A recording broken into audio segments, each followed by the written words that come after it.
Hello students, welcome to all of you on my YouTube channel. बच्चों, हम लोग धातु एवं अधातु चैप्टर को देख रहे थे। आज इससे रिलेटेड कुछ शॉर्ट नोट्स एंड कुछ क्वेश्चंस को डिस्कस करेंगे। तो स्टार्ट करते हैं आज का इंटरेस्टिंग टॉपिक।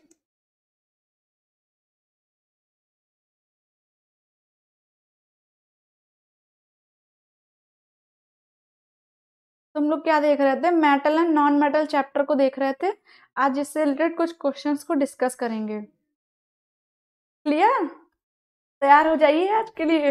ओके, स्टार्ट करते हैं, जो कि आपके बोर्ड्स पर्पज से बहुत ज़्यादा इम्पोर्टेंट है। तो क्या है? Some question related to metal and non metal chapter. तो फर्स्ट क्वेश्चन क्या है, देखते हैं। क्या होता है जब कॉपर की छड़ को सिल्वर नाइट्रेट के विलयन में डालते हैं? ठीक है, क्या क्या होता है जब कॉपर की छड़, दैट मीन्स कोई भी तांबा, इसकी कोई रॉड हो गई, इसको क्या करते हैं? Silver nitrate, that means AgNO3 के सोल्यूशन में डालते हैं। तो क्या होगा, देखते हैं क्या होता है। फर्स्ट आंसर के फॉर्म में देखेंगे। कॉपर की छड़, that means silver nitrate, copper की छड़ को सिल्वर नाइट्रेट से सिल्वर को विस्थापित करके कॉपर की छड़ क्या करती है? सिल्वर नाइट्रेट से सिल्वर को क्या कर देती है? डिस्प्लेस कर देती है। डिस्प्लेस करके क्यूप्रिक नाइट्रेट बनाती है। ठीक है, CuNO3 का होल ऑफ ट्वाइस क्या बनाती है? क्यूप्रिक नाइट्रेट बनाती है, जिससे Cu2 पॉजिटिव आयन के कारण विलयन का रंग नीला हो जाता है। अब आपको ये तो पता ही होगा, सोल्यूशन में अगर कोई भी आयंस हैं तो आयंस के कारण क्या होता है? वो सोल्यूशन को कलर प्रोवाइड करता है। ठीक है, तो Cu2 पॉजिटिव आयन के कारण सोल्यूशन का कलर कैसा हो जाता है? ब्लू कलर हो जाता है। अब इसको रिएक्शन के फॉर्म में देखते हैं बेटा। क्या है? कॉपर ले लिया, ठीक है, कैसा? सॉलिड स्टेट में है, S means solid state. AgNO3 को ले लिया, जो कि कैसा है? एक्वस फॉर्म में, ठीक है, एक्वस मीडियम में, एक्वस फॉर्म में। क्या होता? Ag, दैट मीन्स सिल्वर कैसी हो गई? सिल्वर डिस्प्लेस हो गई, साथ में cupric nitrate as a product obtained हो गया। क्लियर? अब स्टार्ट करते हैं सेकेंड क्वेश्चन। ये सारे क्वेश्चन बोर्ड्स पर्पज से बहुत ज़्यादा इंपॉर्टेंट है, शॉर्ट आंसर के फॉर्म में। क्लियर? अच्छे से पढ़ाई करते रहो। सेकेंड क्वेश्चन देखते हैं क्या है। सिल्वर नाइट्रेट विलयन में कॉपर का तार डालने पर विलयन का रंग नीला क्यों हो जाता है? समीकरण कारण सहित लिखिए। ठीक है, क्या जो सिल्वर नाइट्रेट है, इसके सोल्यूशन में जब हम लोग कॉपर का कोई भी भार डालेंगे तो जो सोल्यूशन है उसका कलर ब्लू क्यों हो जाता है, ये हमें बताना है, और वो भी इक्वेशन के फॉर्म में विद रीजन। देखते हैं इसका आंसर क्या है। सक्रियता श्रेणी, आप लोगों को प्रीवियस लेक्चर में मैंने पढ़ाया था, एक्टिविटी सीरीज को पढ़ाया था। एक्टिविटी सीरीज को पढ़ाया था। तो क्या है? सक्रियता श्रेणी का प्रत्येक तत्व अपने तत्व से नीचे स्थित तत्वों को उसके विलयन से विस्थापित कर सकता है। अब आपको मैंने ये भी बताया था, जो एक्टिविटी सीरीज है उसमें बीच में क्या होता है? हाइड्रोजन होता है। तो हाइड्रोजन से ऊपर जो भी एलिमेंट्स हैं, यानी जो भी मेटल्स हैं, वो कैसी हैं? मोर रिएक्टिव हैं। ठीक है, और जो हाइड्रोजन से नीचे हैं वो कैसी हैं? वो लेस रिएक्टिव हैं। तो उसी के कारण क्या होता है? सक्रियता श्रेणी का प्रत्येक तत्व अपने तत्व से नीचे स्थित तत्वों को उसके सोल्यूशन से विस्थापित कर सकता है। दैट मीन्स जो ऊपर वाला मेटल होगा वो नीचे वाली मेटल क्या करेगा? डिस्प्लेस कर सकता है। क्लियर? तो जैसे अगर बात करें सीरीज में, कॉपर का स्थान सिल्वर से ऊपर है, तो कॉपर जो है वो सिल्वर से कैसा है? ऊपर है। तो क्या करे? कॉपर सिल्वर को डिस्प्लेस कर देगा, है ना। कॉपर कैसा है? ये जो कॉपर, ये कैसा है? मोर रिएक्टिव है, और सिल्वर कैसा है? लेस रिएक्टिव है। तो कॉपर का स्थान सिल्वर से ऊपर है, अतः ये AgNO3 से क्रिया देगा। ठीक है, तो यानी रिएक्शन होगी। अगर AgNO3 कॉपर से रिएक्शन कराते तो क्या होता? अगर इसकी जगह पे ये लेते और इसकी जगह पे ये लेते तब रिएक्शन नहीं होती, बट इसकी करा रहे कॉपर सिल्वर से क्या है? एक्टिविटी सीरीज में सिल्वर क्या है? नीचे है, और कॉपर क्या है? ऊपर है। तो ये कैसा हो गया? ये हो गया मोर रिएक्टिव। ये कैसा हो गया? Less reactive. तो ये इसको क्या कर देगा? डिस्प्लेस कर देगा। क्लियर? इसको क्या कर देगा? डिस्प्लेस। ओके, इसको रिएक्शन के फॉर्म में देखते हैं बच्चों। कॉपर हो गया, सॉलिड स्टेट में लिया, ठीक है, AgNO3 को ले लिया, सिल्वर नाइट्रेट को रिएक्शन कराइए। देखते हैं रिएक्शन से क्या होता है। जब मैंने रिएक्शन कराई, Cu2 पॉजिटिव आयंस के फॉर्म में मिल गई। जहां भी कलर की बात आ जाए तो हम लोग को दिखाना है कि आयंस के फॉर्म में, क्योंकि जो सोल्यूशन का कलर है वो कलर इन आयंस के कारण ही प्रोवाइड होता है। ठीक है, आयंस।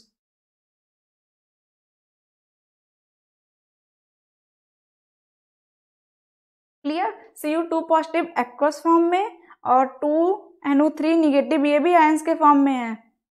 और यहाँ पे क्या हो गई, सिल्वर डिस्प्लेस हो गई। ये एरो दिखाते हैं ये वाला, दैट मीन सिल्वर क्या हो गई, डिस्प्लेस हो गई।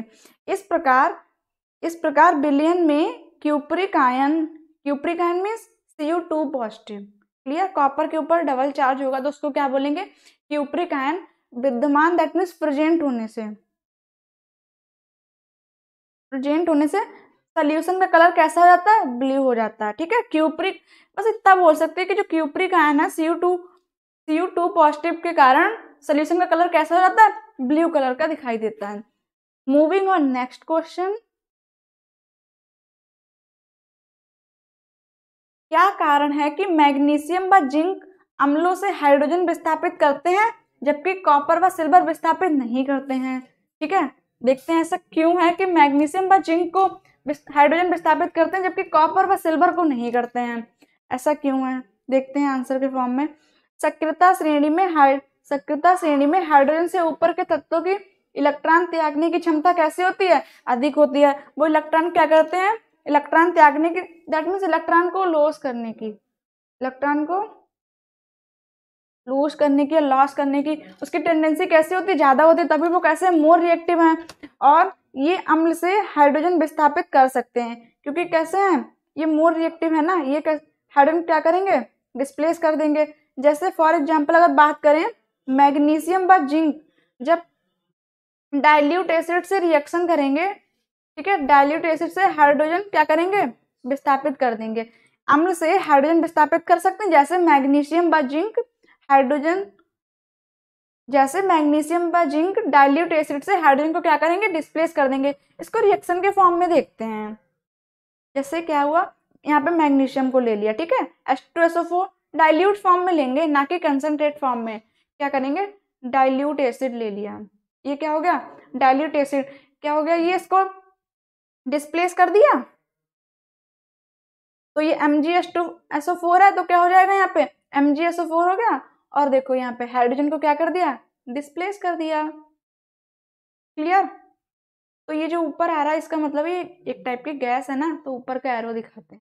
और इसका मतलब कोई भी सॉलिड चीज है वो कैसे होती है, प्रेसिपिटेट हो जाती है। ठीक है, और फिर इसके अपोजिट अगर बात करें, इसके विपरीत हाइड्रोजन से नीचे के तत्वों में इलेक्ट्रॉन त्यागने की क्षमता कैसी होती है, कम होती है। तभी वो कैसे होंगे, लेस रिएक्टिव होंगे, है ना, कैसे होंगे, लेस रिएक्टिव। और ये तत्व अम्ल से हाइड्रोजन विस्थापित करने में सक्षम नहीं होते हैं। कैसे होंगे, जब लेस रिएक्टिव होंगे तो वो हाइड्रोजन क्या करेंगे, डिस्प्लेस नहीं कर पाएंगे।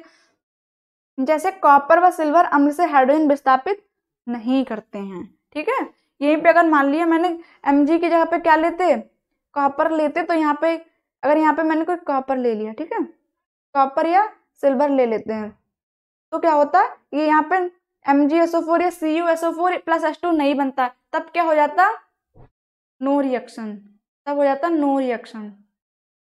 क्लियर। और जो हाइड्रोजन है,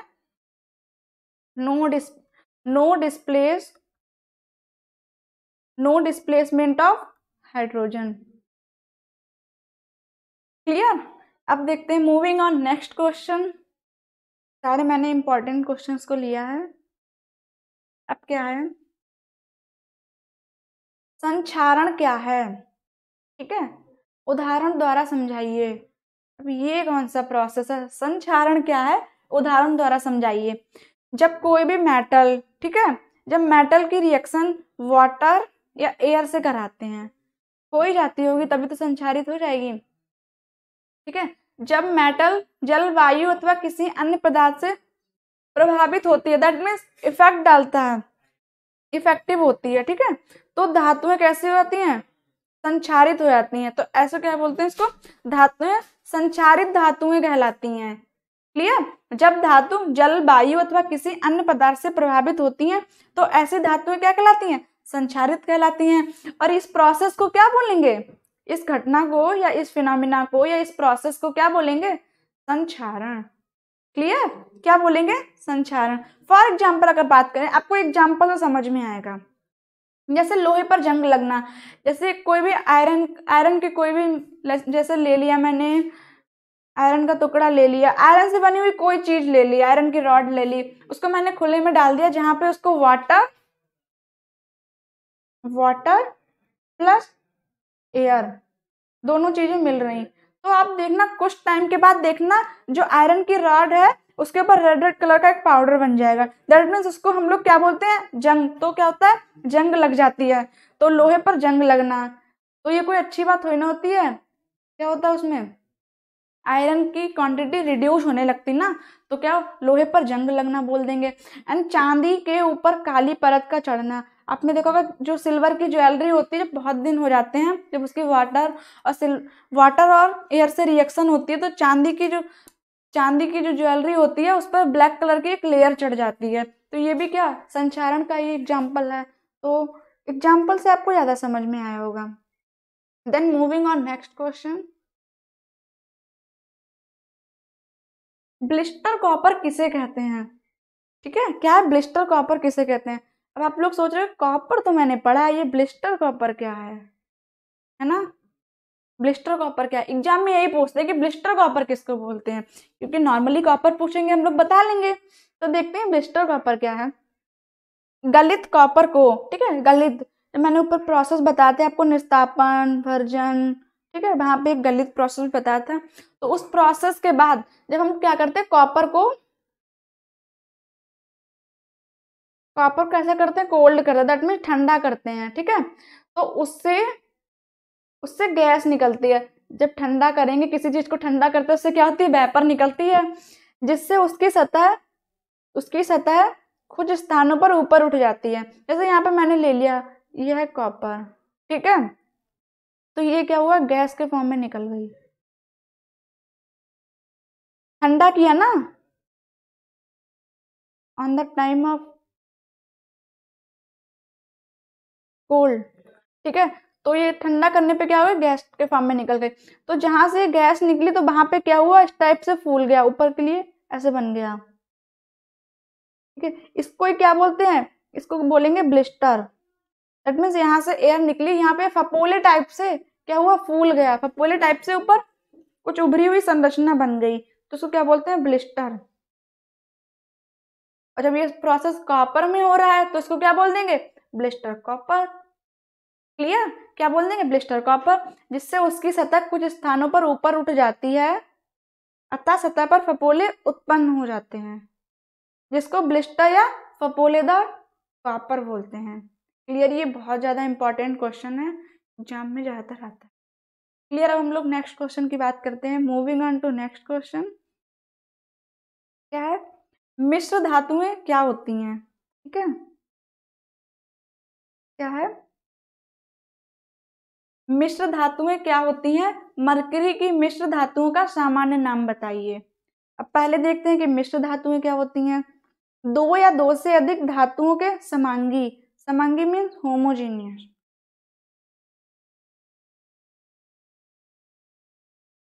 क्लियर? दो या दो से अधिक धातुओं के समांगी मिश्रण को मिश्र धातु या एलॉयस बोलते हैं। क्लियर?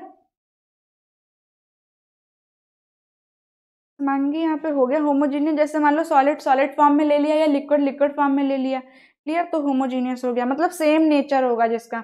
होमो मीन्स क्या होता है? इक्वल या सेम।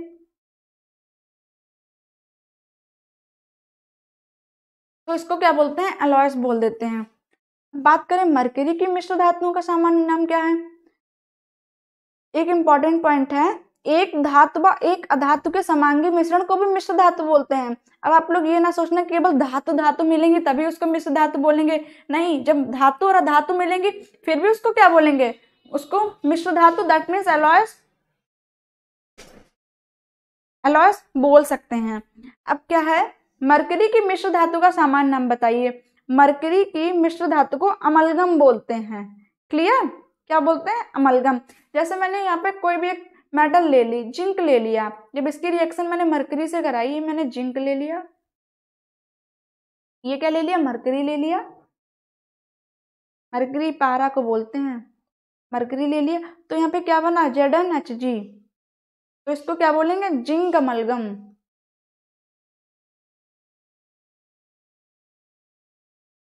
तो क्या बोलेंगे, जिंक अमलगम। ठीक है, तो यहाँ पे जिंक की जगह पे हम कोई भी मेटल ले लेंगे, बस इतना है कि यहाँ पे इसको मरकरी को ले लेंगे, तो मरकरी से रिलेटेड जो भी मेटल्स एलॉयस बनेंगी उसको क्या बोलेंगे, अमलगम बोल देंगे।